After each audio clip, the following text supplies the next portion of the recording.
Bonjour à tous, bienvenue dans l'interview de ETV. Alors j'ai un petit problème de voix, mais j'espère que vous allez quand même me comprendre.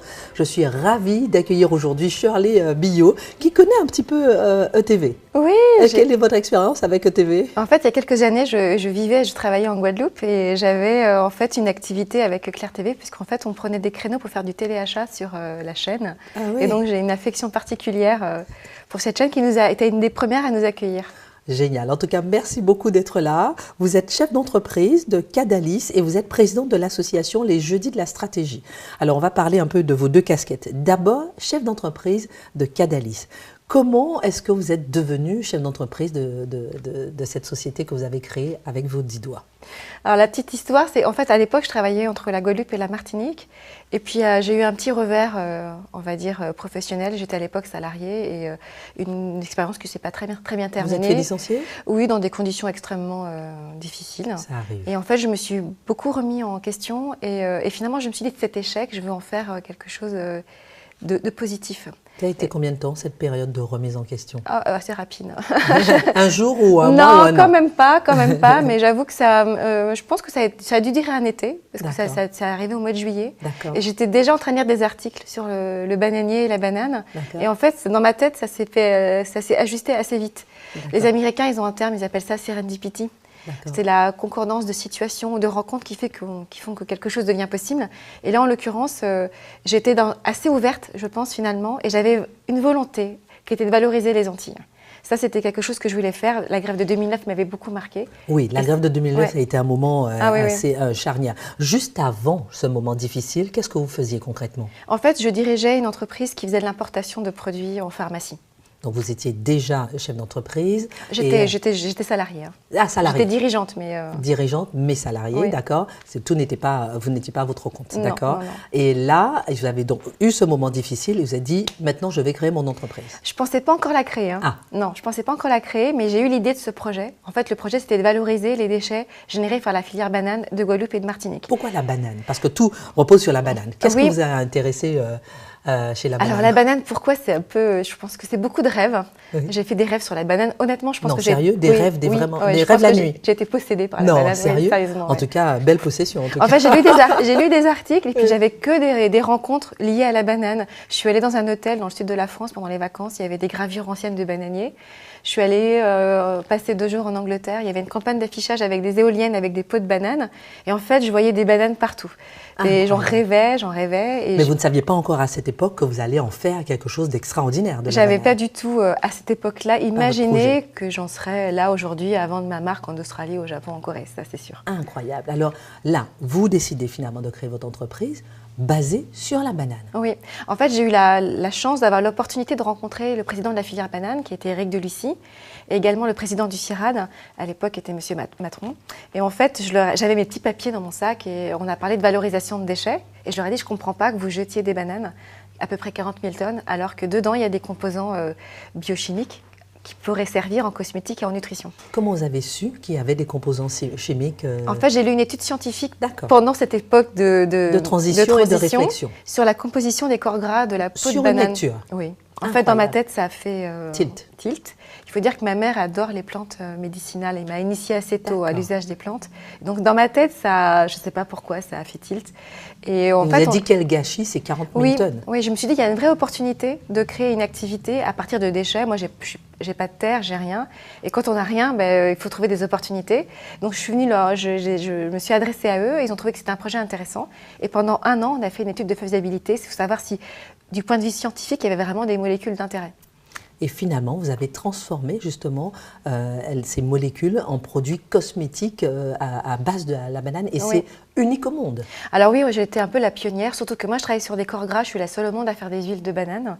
Alors au début, c'était les gens, l'accueil a été très mitigé, aussi bien aux Antilles qu'en métropole. J'imagine, surtout lorsqu'on est pionnier. Oui, surtout. Et puis la banane, en général, c'est qu'on la mange, voilà, on fait autre chose, mais on ne la voit pas en huile ou bien en produits cosmétiques. Exactement, donc il y avait un certain scepticisme. Alors, pourtant, on a 3 brevets, hein. On est anti-âge, on est anti-tache, on est dépigmentant, apaisant.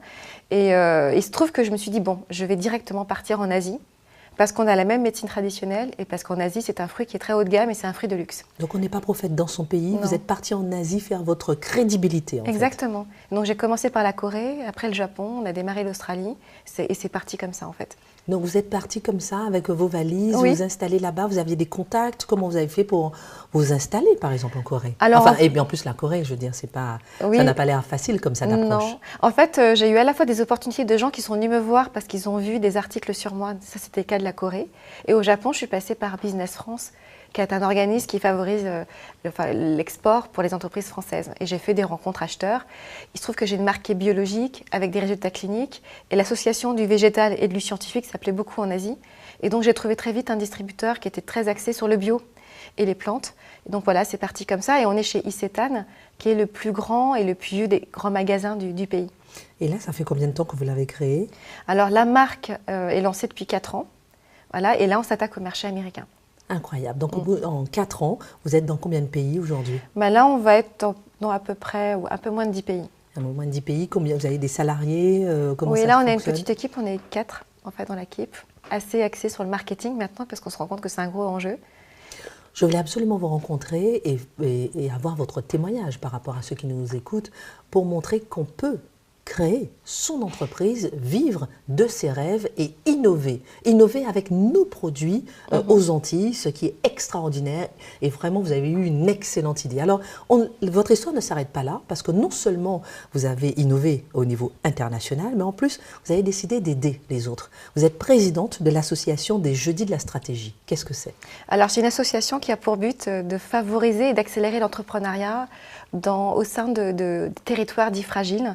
Donc, c'est la banlieue ou les Outre-mer. Et on a des patrons de 440 qui sont à la retraite ou en activité. Et vraiment de grands noms. Oui, on a par exemple Xavier Fontanet, qui est l'ancien PDG d'Essilor, qui est au conseil stratégique de Schneider et L'Oréal, par exemple, et qui chaque année nous fait... Et d'ailleurs, on a créé l'association autour de lui.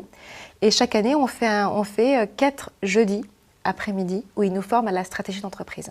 Et c'est très intéressant parce que on peut appliquer en fait ces principes aux petites startups. Et chaque année, on a tous les mois ou tous les 2 mois, on a des ateliers avec des personnalités qui ont une expérience en stratégie. Ça peut être en supply chain, en marketing, en leadership. Et en fait, ils nous transmettent leur savoir.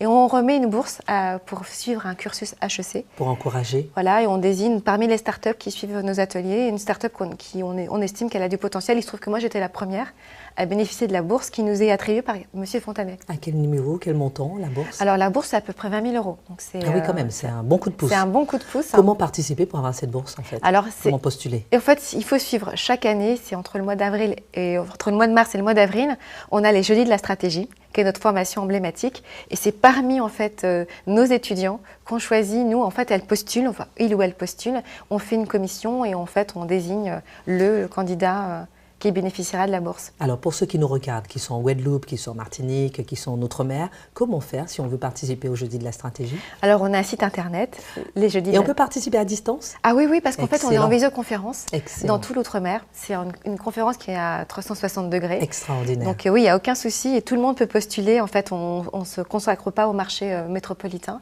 Mais il faut juste être présent, en fait, c'est tout. Shirley Billot, une dernière question que je pose en général régulièrement. Quel conseil, vous qui avez ce parcours extraordinaire à partir d'un moment difficile et vous avez réussi à innover au niveau international, quel conseil vous donneriez à un jeune qui nous regarde ou à un adulte qui nous regarde, qui a un moment de réflexion, un moment d'interrogation sur son avenir professionnel, ce qui nous arrive tous et à tout moment de notre vie, quel conseil? Moi, je dirais qu'il faut oser. Il faut oser, il faut avoir de l'ambition parce qu'en fait, il y a vraiment beaucoup de choses qui sont possibles. Il ne faut pas se limiter à notre marché local et ni même au marché national. Il faut vraiment aller, je pense, au-delà. Notre culture est vraiment recherchée et appréciée dans d'autres pays. Là où on n'est peut-être pas reconnu à notre juste valeur en France, où on souffre de stéréotypes. Il faut oser, mais il faut derrière avoir, je pense, un background. Donc il faut quand même travailler. Moi, j'ai créé ma société avec je précise, avec mes assédiques. Hein. Je n'avais pas de fortune ou de fonds personnels. Hein. Et il faut se faire entourer d'autres entrepreneurs ou de gens bienveillants parce que être seul, c'est difficile. Et être bien entouré, c'est important. Et moi, je vois, il y a quelques années, j'étais au chômage quand j'ai créé ma société. Et là, je suis à Station F, incubée par L'Oréal.